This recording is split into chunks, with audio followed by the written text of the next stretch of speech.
Hi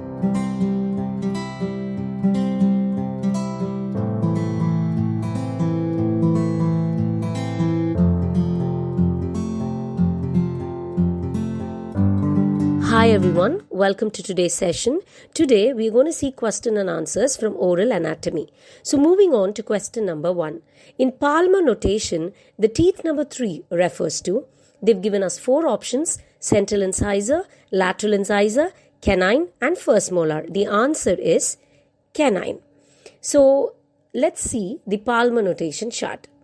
You can find that in the permanent dentition, number 3 is denoted for canine.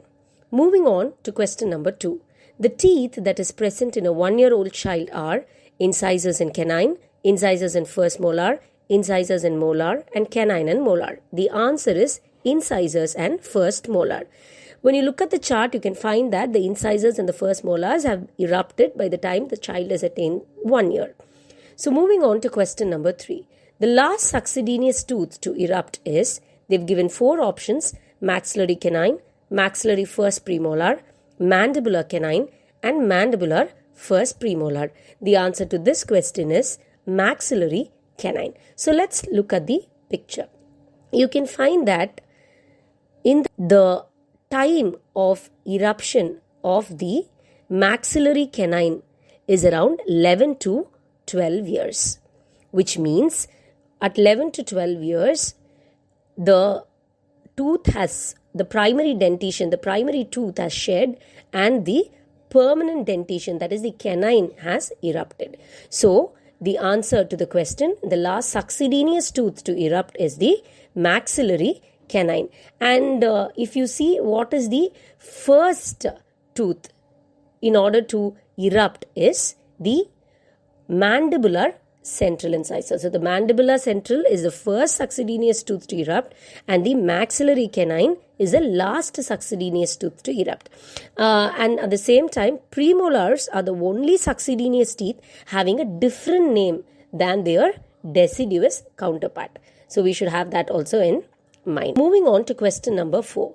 The cross section of maxillary permanent lateral incisor root at cervix is, they've given 4 options: triangular, circular, oval, and diamond. The answer to this question is oval. So moving on to question number 5.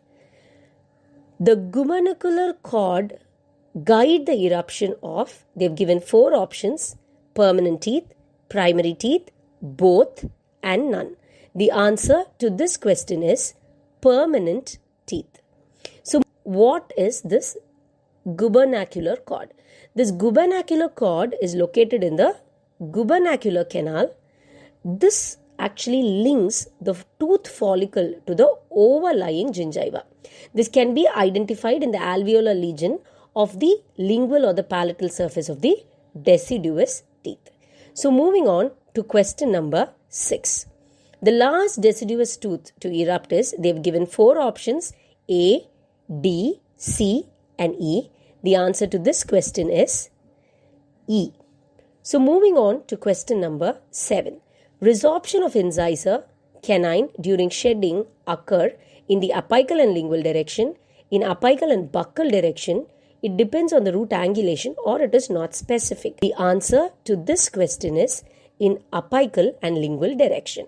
So moving on to question number 8. Calcification of permanent tooth starts at, they've given 4 options: at birth, 6 months after birth, intrauterine, and 10 months after birth. The answer to this question is at birth. So moving on to question number 9. Superiormost part in envelope of motion is occlusal contact, TMJ occlusion, ligament, and muscle. The answer to this question is occlusal contact. Moving on to question number 10. Butt joint in cemento-enamel junction is seen in how much percentage of cases? They've given 4 options: 10, 30, 60, and 90. The answer is 30.